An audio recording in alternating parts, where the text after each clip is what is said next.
What's up, everyone? It's Coach Tony here. Magoosh, my awesome friends over at Magoosh invited me to swing by today and do a special video just for you guys today. So today I'm going to talk about 5 things juniors need to do before New Year. So depending on when you're watching this, right, you have about a few weeks left until the new year. And I want to make sure you are ready. So when it comes time to the college admission season in a few short months, you guys are ready and ready to rock and roll. So let's go ahead and get started with the 5 things you guys need to do before New Year's. All right, let's jump straight into number 1. Number 1, you guys should be taking a personality test, right? So Coach Tony, why do we gotta take a personality test? So let's think about what the next few years plus of your life is gonna be, right? You guys are currently in high school right now. A lot of you are in high school now. You guys are working really, really hard to get into a good college or an amazing college, right? And you're working really hard in college to eventually get into your dream career, right? So instead of just going from point A to point B to point C, let's go ahead, right, and work smarter, not harder. So let's go ahead and focus at the very far end, right, and think about the career first and work backwards, right? So with that, we want to answer the magical question, what careers will be perfect for you? So I think once you figure out the end result, we can reverse engineer that and work backwards, work smart about it, and know exactly what path we should go on for the next few years in high school, then college, then also career as well too. Just know that you do not need to know a definite answer. 100%, like 99%, can't say 100%, 99%, you guys will probably change most of the time between high school, between college, between career. Your life's gonna make a lot of twists and turns, right? But it's good to know a general idea of what careers will be perfect for you. Here's a quick example of this. Let's say you are introvert, which means you find energy being by yourself, right? So if you pursued careers where you're with a lot of people, right, you might that might not be the most optimal career for you. So you want to find the career that's perfect, that fits your personality, fits your wants, fits your needs, so you have the best possible future ever in the future, right? So a website I do recommend for this is Trudy. This website is completely free. I'll have my friends at Magoosh link you guys in the show notes somewhere in the comments so you guys can check this out for yourself. It's completely free. This is a career personality profiler, right? Bunch of questions that ask you what you enjoy, what you don't enjoy. Just click, right? Click. The more accurate it is, the better the results you get as well too. My little 2 cents on this is just go first gut instinct, right? Don't think about it too much. It's gut. Answer the question. My gut says agree. Click agree. My gut says no. Click no, right? No need to think overanalyze these as fast as possible. Once you guys finish the entire quiz, it should pull up something like this. This is my career personality profile that I just pulled up as well too. So once you have this pulled up, it'll tell you your work style, right? Between the areas it tells you, right? What I want you all to do at this point, just read through everything and it'll give you clues on different things to think about for your future, right? And here it tells me my career interest based on the answers I picked. Here are things to think about for you. Kind of sad. I got 0 in thinking. Not meant to think, but 100% persuading. That is super awesome as well too. So definitely go through there. Even at the very bottom, it gives you a few careers that like start thinking about this, right? Again, you do not need to be them. Me, I'm actually none of those. My current job, I'm actually none of those. However, these are kind of like things that kind of fits my personality. And what I'm doing now kind of relates to all this as well too. So definitely stage one thing you need to do before a new year is take a personality test. If you haven't done so, it's a great chance to start. If you have done it, retake it. I just retook it again. It changed a little bit, just so it can give you a better idea of where you want to be heading the next few years, right? Moving on to number 2, right? Second thing you should start doing now is start looking at colleges. So I know some of you guys already have done this, but you have not. Now this little break time right here is the perfect opportunity to start just looking at colleges, right? Magoosh released a really amazing video. You haven't seen it yet, I'll go ahead and use some Magoosh magic and drop the link somewhere in the notes here as well too. My buddy Jason over at Transition did a really amazing interview on factors to think about when it comes to the picking the right college for you, right? And I think we agree on a lot of different factors. So definitely, I do highly recommend that video as well too. And for right now, most specifically, I do recommend one major factor to help limit your schools now. The big thing I want to talk about is location. I think for me, above all, this is the major impact, major focus that you can use to help narrow down what schools you kind of want to apply to, right? So location, what does that mean, right? For me, it means three things. So you want to answer these three questions, right? Question one, how far do you want to be from home, right? For some people, they want to go as far as possible. For me, personally, I want to go as far as possible, right? But I know for other situations, you can't go as far, right? Some of your family needs you to stay in your home. So that is going to limit the number of schools you can apply to by a lot. So vice versa. One, how far do you want to go from home, or how far can you go from home as well too? Number two is which region you want to be in. So a lot of schools in a lot of the world has different features about them, right? So if you like the sun, West Coast, right, the UC schools are amazing. If you want snow, you probably can't get snow in any of these schools. Now you're looking like upper east schools, right? I know I visited Harvard last year, and it was snowing over there as well too. So if you want snow, over there. If you want sun, over here. So it's basically what regions do you want for that. And third thing, which a lot of students, you guys probably haven't thought about too much, but it will make a huge impact, is how big of a school do you want? You want a big school, or do you want a small school? And with that, think about it this way.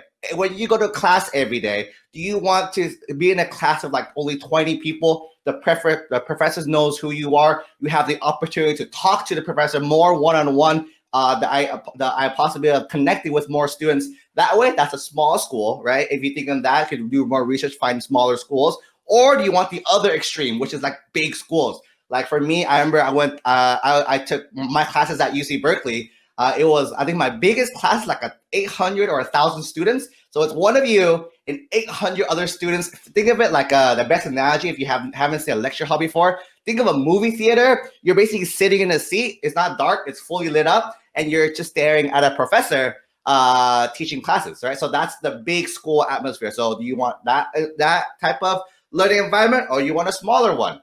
Just like a quick side note as well too, even with the big schools, you will eventually get smaller ones as you specialize for sure. But the initial first 2-3 years, you want that big school vibe or that small school vibe, right? And one thing I do want to interject here, I think a lot of people think about this when it comes thinking about schools, are like, does my school have this major, right? And I always ask the students, why do you care about that? And they're like, oh, because I need this major to be this career. And the one myth Coach Tony's going to dispel right now is that major does not equal career. If you guys want me to go in more detail later on, just let me know. I can go more detail. But the long story short, almost any career can be achieved by almost any major. It's really rare when you need a certain major to be a certain career. But for majority of careers, it can basically be any major you want as well too.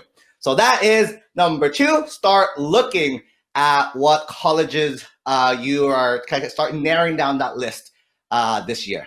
All right, and number 3, you want to review your A through G requirements, right? What are the A through G requirements? The A through G requirements are the classes you need to be eligible to apply for the UC schools, the University of California schools, and the Cal States, the California State University system in the state of California.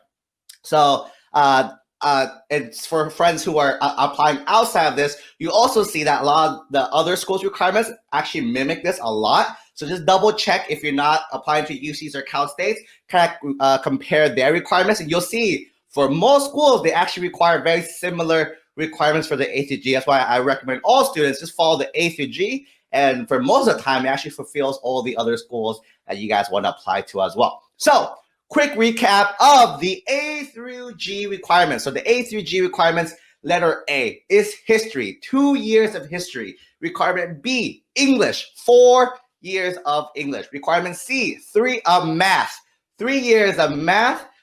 D is science, 2 years of science. E, language other than English or foreign language, 2 years of that. F, visual performing arts, 1 year of that. And college prep elective, 1 year of that. You add up all the years, hopefully my math is correct, you need 15 years total of the A through G requirements, or the A through G requirements is 15 years total. But one quick note, and the reason why juniors, you gotta make sure you get it done, you gotta review your requirements over the past few years, is that 11 years need to be completed by the end of junior year, meaning by this June, this upcoming June for the juniors, 11 of those years needs to be completed. So if you're behind, I will definitely schedule a meeting with your counselor, try to squeeze an extra class or so you can make sure you hit those 11 years, because if you do not have this requirement done, you'll be ineligible to even apply to the UCs or even apply to the Cal State. So definitely review your transcripts and check that out. A quick little recap, because I know there's some classes you all take that, like, does that count or does this count? And for you, I have a quick answer for you guys as well too. There's a website called the highschool-articulation.ucop.edu/AG course list, right? So once you go here, it's a website by the UCs. It should pop up this. If not, you made a typo. Just Google UCOP articulation. That's how I found this, right? Once you have that, you type in your name of your school in that little box. Quick disclaimer though, this only works for schools in California as of right now. It's not for any out-of-state students. You can definitely work with your counselors to kind of figure out which classes are equivalent to the ACG, but for mainly California students, you want to go to this website. And I'm going to pull up my own high school. So boom, right? My own high school is Middle College High School. It's what school I went to back in high school. It should pull up this list. It's a really, really long list of basically every requirement and every class that counts for that requirement. So let's go ahead and switch to like letter E, which is the foreign language classes. You'll see that it tells you 2 years required, 3 years recommended as well too, right? So I'll go through the list. These are the A through the E area, the classes that my school offers. And you see that every school, there's some similarities and some differences. So, but for my old high school, these are the classes, right? And if you notice, there's a star. There's a star next to AP Spanish Language and Culture, right? So when you guys are searching up your own schools as well too, there'll be some classes with a star on it. The star means that's an honors level course, meaning you'll earn honors level credit, right? So with this AP class, if I took it, right, did well, got A, B, or C in the class, they'll give me an extra honors credit, which is a +1 per semester as well too, right? One thing I do want to let you guys know is, for example, here is the letter F requirement for my high school as well too. You see that advanced drama honors, right? In the name, it has the word honors. However, there's no yellow star there, which means technically if even if I took advanced drama honors, I will not get the honors credit for the UCs. Your high school might give this. I'm pretty sure my high school gives you the honors credit on the high school GPA. However, when you're applying with the UCs and the UC GPA, they will not count that course as an honors level course. So let's keep that in mind. And yeah, if you guys have any questions about the grades, A through G requirements, just leave them below. I'll do my best to answer all these questions as well too. But number 3, make sure you review your A through G requirements.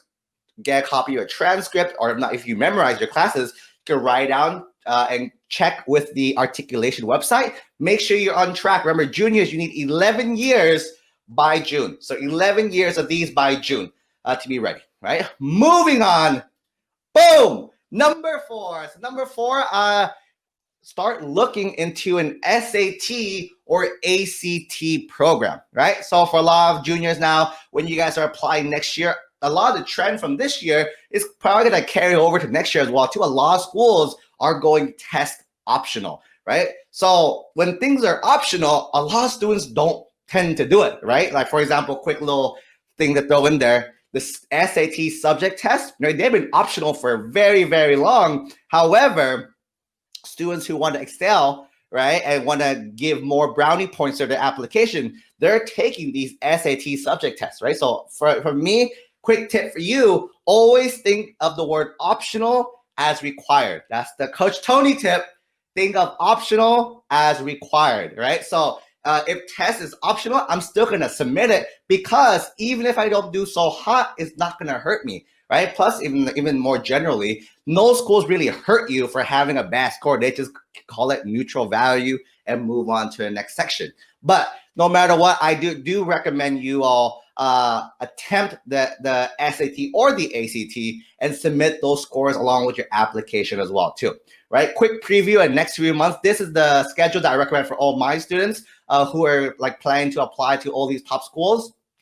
Juniors, this is test year, especially for next, like for my schedule, next 9-10 months. This is the optimal time for you all to take your test, right? So I recommend all my students take their first test in March or April. So I mean, 3-4 months from now, you all should be taking your first test, the SAT or ACT.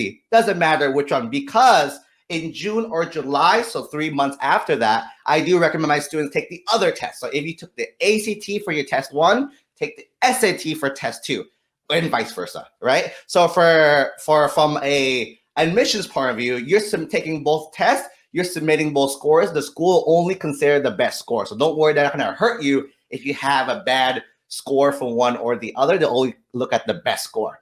From your student's point of view, you can tell, because both tests, even though they're similar, they're kind of different on the way they test. You'll see that you enjoy one test more than the other. You do much better on one test or the other. And for that reason, if you see over summer, I do recommend all my students study one last time in the very beginning of senior year, right before app season. You take your favorite test or your best test, the SAT or the ACT, one last third time as well too. So in total, you're taking 3 tests, right? And this has proven to be the best source of studying and prep for my students for the admission cycle as well too. So definitely, you can write it down. You can start thinking about the test now. I think ideally studying 3 months is perfect. Or 3 months studying time is perfect for any of those tests. So study for the first test. Once you're done, study for a second test. Once you get both scores, figure out which test you like better or you do better on, and study that one last final time and do that. There's no real point studying after that. I think the margin of improvement after that isn't so high. However, you could have a big jump from your first 2 tests to that third test as well too, okay? Free resources. So I want you all to succeed. So here's some free resources for you all. College Board, the writers of the SAT, they have a bunch of resources on their website. Khan Academy is another amazing website. Lots of video tutorials on the subject as well. So they have a partnership with College Board. They have amazing SAT material on there. The ACT has free resources on their own official website, act.org as well too. However, you are on the best YouTube channel, the Magoosh SAT ACT channel. So if you're not already part of their study program, do a quick little plug if that's okay with you all. Quick little plug for them because I love their product so much. Boom! Quick little plug to Magoosh SAT or the ACT. With either program, you have over 200 video lessons, over 1,300 practice problems with text explanations, with video explanations. So good. Over 3 or more practice tests for each product. This is score improvement guarantee. This is like the major point right here. If you don't improve your score by a certain number for the AC or SA, you get a full refund. How awesome is that? And out of all the programs I've worked with in the past, their student help support is beyond exceptional. They have an amazing email service. You have a question with a problem, you send it in. They're amazing test prep experts will respond to you as well too. Phenomenal, right? I know they have a free trial, so definitely try it out for a week. See if you like that platform. It's not for everyone, but if you enjoy, definitely take a look at that. I'm not sure if I can do this or not, but if you want a little discount, write in the comments. I'll work some magic, and hopefully Magoosh can reach out to you all and help you guys with the coupon codes, help you guys save some money. I know applying to college gets kind of pricey, but the reason why I love Magoosh so much is their firm belief in helping all students have affordable test prep. So if you need help with the money, just leave a comment down below. I have my friends at Magoosh jump in and help you guys out. If not, I'll jump in and help you guys out as well too. So that is number 4. Start preparing for the SAT and ACT test. Boom, number 4. And number 5, last one you should be doing before the new year is continuing or starting a club or activities, right? So a flash forward a few months from now, right? In the college admissions process, right? There's 3 main things that the readers are looking at, right? One is the academic side, right? Your grades, your test scores, all that is the academic side, the stuff in school. The second part is the extracurricular activities. That's what we're gonna talk about in like a minute, right? And the last section is like the essay, the supplemental information, like the letters of recommendation, like the interviews, all the extra things, right? That's the 3rd main chunk. So out of these 3, I want to talk about the extracurricular activities and why it's such a huge component, right? So for all you, everyone, I think everyone, you all have 24 hours in one day, right? 24 hours in one day. So in those 24 hours, you guys are in school and like finishing homework for 8 hours. Is that fair? 8 hours you are in school and studying for your test, finishing homework, 8 hours, right? You all gonna nod with me. You're taking 8 hours of sleep, right? 8 hours of sleep as well too. So 8 hours of school, 8 hours of sleep, that's 16 hours. You have 8 hours left. The purpose of the extracurricular activities, the readers want to know, what are you spending your 8 hours a week doing, right? So it could be basically anything, right? So people think it has to be just a school thing. It has to be a sport. It could be anything. The big question is, how are you spending those other 8 hours of your day, right? And going into the extracurricular activities, I tell students the 3 letters for extracurriculars, PLL. And no, it is not Pretty Little Liars. It is passion, longevity, and leadership, right? Passion 1. They want to see what you're doing. You're super interested. You enjoy it. That's why you're part of it and you're doing it, right? Number 2, longevity, right? It's better to just pick with a handful of clubs activities and stick with them for several years than just do a bunch of like 20, 30 clubs for 1 year, right? So just do things you're super interested in so you can carry it out. And probably most important as well too, leadership as well too. So leadership, as you're participating in things you enjoy and you're with them for a long time, people will start seeing you just naturally become a leader in the organization. So you'll be promoted to leadership positions, you get elected leadership positions. So leadership is huge as well too. So in terms of the extracurricular section, these are the 3 things that the readers are looking for: passion, longevity, and leadership. However, I do hear, especially with this current season, for those watching it in 2020, boom, Coach Tony, my school is still virtual, or I don't like any of the clubs in my school as well too. So this definitely a 2020 thing. We'll see how it is in 2021 in the future as well too. If you're here in the future, let me know. It'd be super cool to see you guys from the future. But if it's virtual, right? This whole world, all these world events happened back in March. And the one thing I pushed really hard from March up to now is we gotta get creative, right? So you gotta figure out how to navigate the landscape and take advantage of the opportunities that basically everything has given us. So quick little plug as well too, and hopefully this will help hopefully some of you guys, is I create something called the Unfair Advantage, right? It's an online community, completely free. But the best part about it is this is one section called virtual clubs, right? So what I realized really early is that, a lot of clubs have to shut down because you're not at school. You can't have these traditional meetings. You can't do these traditional events that you do because you need people physically at a location. But what the past few months have taught me, you all are rock stars. You guys are rock stars, and you guys navigate through everything through this virtual format. Why not push clubs and activities in this new virtual format as well too? So I created the Unfair Advantage community, and in them we have these amazing virtual clubs. So here's a sample of a few amazing clubs that we have. We have like a self-improvement club. They are amazing, where they do book readings, they have meetings in them. So they have virtual meetings. They talk about self-improvement, make each other better, share quotes. Really amazing group. We have a literature club. That one's amazing as well too. We have a homework help channel where people are just helping each other with their homework on a virtual platform. We have another awesome group. I think they're right under there as well too. It's called Music Generation. They provide music lessons for students all over the world. So that's amazing for those of you who are my orchestra students out there who are like, what can I do? Because we usually meet in a room and do that, but students are finding creative ways to do and still pursue their PLLs in a virtual format. So if anyone's interested, I'm gonna drop the link so you can either join a virtual club or even start your own. I think that's the best part of the community, seeing these new clubs pop up. And then the best part is the community has students all over the world. So not only can you all now say that like, hey, I have this club from my school, I have this club worldwide with students all over the world doing big things as well too. So I'm super pumped for that. So again, I'll drop the link down below if you want to join. Just join, say hi. I'm in there as well too. I'm always send me a message, say hello, Coach Tony. Right, so I know you guys came from there.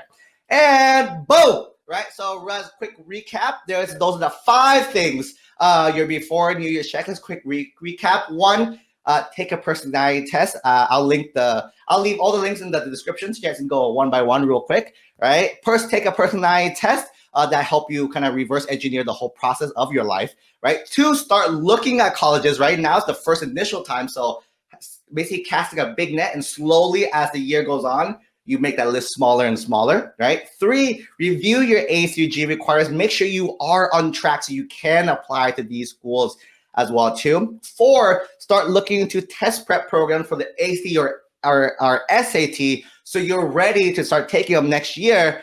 So you can be super competitive in the application pool next year. And number 5, continue or start these clubs and activities so you guys can explain to the admissions readers, what are you spending your last 8 hours per day doing every single day, right? And with that, I have a question for everyone. If you guys can, if you made this far though, thank you for watching this whole way. You guys are rock stars. Feel free to like the video, subscribe to Magoosh. They are amazing.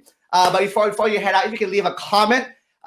For me, I think talk is cheap, right? For me, it's all about action. So what is one thing you are going to accomplish before the new year? So here's the list one more time, right? I'm sure these are very doable for a lot of students. Some are longer than others, but I'm sure one of these are doable if you can leave one thing you're gonna accomplish in the comments so I can hold you all accountable.